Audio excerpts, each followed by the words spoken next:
Bismillahirrahmanirrahim. Assalamu alaikum wa rahmatullah.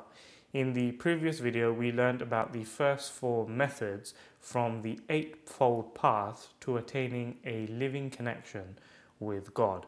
As usual, the link to the previous video as well as the book under study, The Philosophy of the Teachings of Islam, is given in the description below.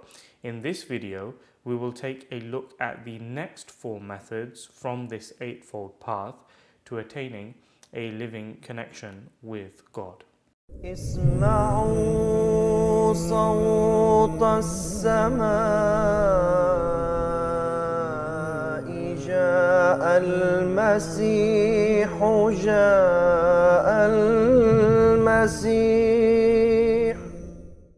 As a recap, the first four methods for establishing a living connection with God, as described by the Promised Messiah alayhi salatu wasalam, are as follows. Number one, to have an accurate picture of God. Two, to be fully informed of God's beauty. Three, to be fully informed of His benevolence. And four, prayer and supplication. Now, the fifth method is to strive in the cause of Allah using all our faculties and resources. His Holiness, paraphrasing some verses in this regard from the Holy Quran, states, "Strive in His way with your wealth and your lives and with all your faculties, and whatever we have bestowed upon you of intelligence and knowledge and understanding and art, employ it in our cause. We surely guide along our ways those who strive after us." The sixth step has been described as steadfastness, meaning that one should not get tired of striving in the way of Allah, nor should one be afraid of trials. Rather, one should always display one's loyalty to God in all circumstances. His Holiness states in this regard, "It is true, as has been said, that steadfastness is more than a miracle. The perfection of steadfastness is that when one is encircled by calamities and life and honor and good name are all in peril in the cause of Allah, and no means of comfort are available, so much so that even visions and dreams and revelation are suspended by God as a trial, and one is left helpless among terrible dangers. At such a time one should not lose heart, nor retreat like a coward, nor let one's faithfulness be put in doubt in the least. One should not let one's sincerity and perseverance be weakened. One should be pleased with one's disgrace. One should be reconciled to death.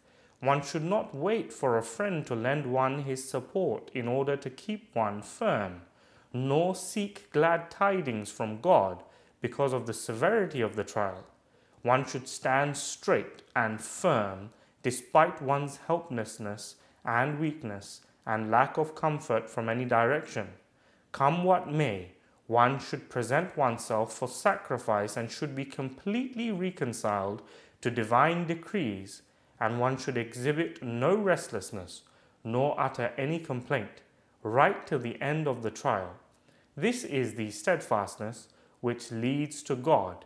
This is that, the perfume of which still reaches us from the dust of messengers and prophets and faithful ones and martyrs." The seventh step is to keep company with the righteous and to observe their perfect example. His Holiness explains that the advent of a prophet of God is for this very reason, to provide a model to follow.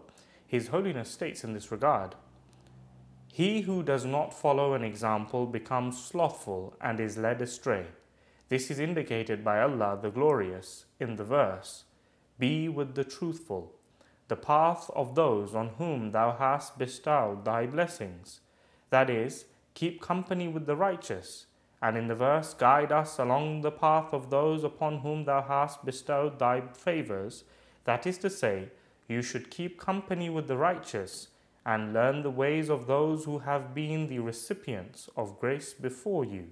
The eighth step is to receive visions, true dreams, and revelation. His Holiness states, as the path that leads to God Almighty is a difficult one and is studded with misfortunes and hardships, and it is possible that a person might go astray while treading along this unfamiliar path and might begin to despair and stop going forward, the mercy of God desires to keep comforting him and encouraging him and augmenting his zeal and eagerness. So it is his way that from time to time he comforts such people with his word and his revelation and makes it manifest to them that he is with them. Thus they are strengthened and go forward eagerly on this journey. He has said, for them are glad tidings in the present life and also in the hereafter. The Holy Quran has set forth several other means for the achievement of the purpose of life, but we refrain from setting them down here out of consideration of time. Bringing us to the end of today's lesson. As usual, I have linked the previous video as well as the book under study in the description below. Make sure to click the bell icon so you can be notified of future episodes. And also please do subscribe, like and share this video so that we can enable more and more people to benefit from the treasures left behind by the Promised Messiah alayhi salatu wasalam. Until next time, Assalamu alaikum wa rahmatullah.